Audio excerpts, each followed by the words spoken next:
Kuya, nakasakay ka ng barko?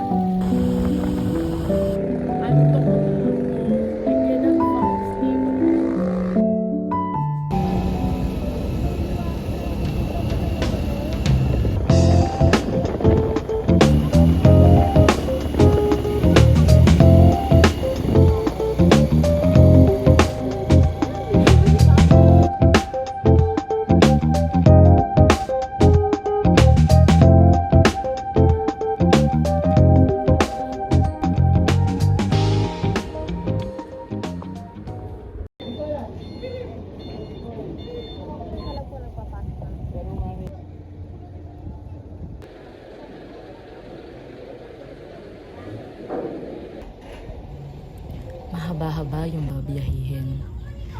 Pero parang wala namang magre-reklamo.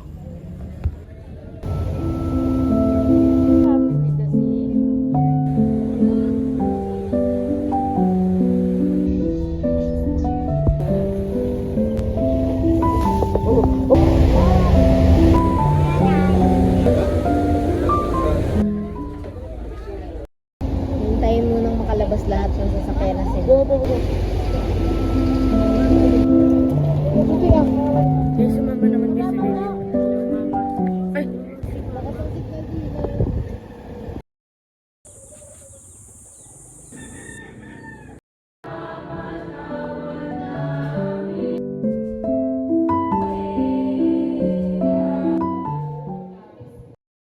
Ngayon ako po bumalik dito upang puntahan at maalala ang lugar na aking pinagmulan. Mula doon sa pinakamundo. Doon. Hanggang doon, pero yan. Yan. I just realized that we are beyond blessed. And it's all thanks to our Father. We aren't nothing here. We are everything. And I will always be grateful for that.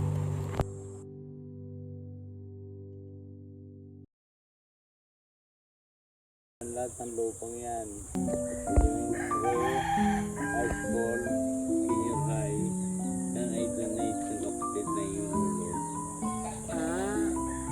So namimigay talaga kayo ng lupa dito? Ang aking lula at ang aking lolo, ang tawag sa kanila dito noon ay Don at Dunya. Habang nakikinig ako sa kwento ni Papa, na-realize ko na hindi lang pala to about sa lupa, pero nagdadala to ng aral na dadalhin namin habang buhay.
May mga pangalan talagang hindi lang basta sinusulat sa karatula.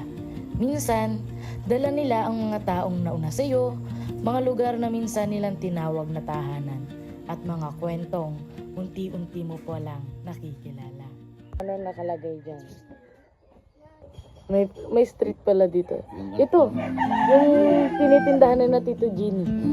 Montes Street. Yung apelyido na yon, talagang dikit pa sa amin. Lalo na sa'yo kasi ikaw yung apo noon, di ba? Nakakatawa lang isipin kasi buong trip, dagat yung hinahanap namin. Magagandang tanawin, tapos ang tatatak pala, isang pangalan sa gilid ng kalsada.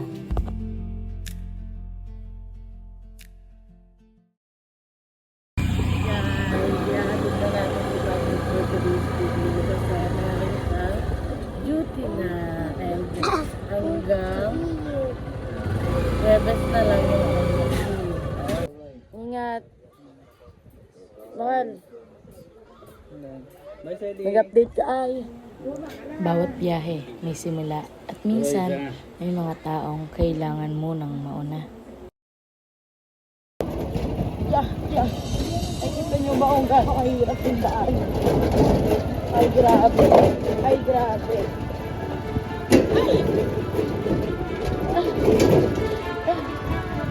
Thank you, Daddy.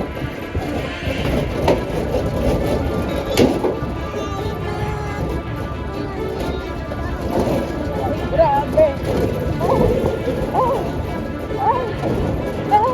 Ay, bata! Ay! Tinatagilid ka na, guys. Nakakapit mo ko sa ito. Sinakal mo talaga. Gano'n nakakatin kayo yung nararanasan namin magkakulat dito. Ang bata sa part ko! Lalabas na!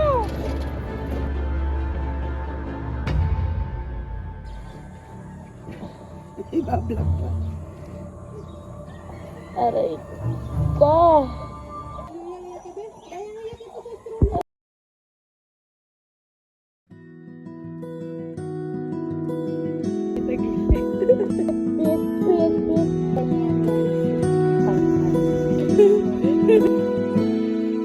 Tawil na lang ilagay mo sa kanya.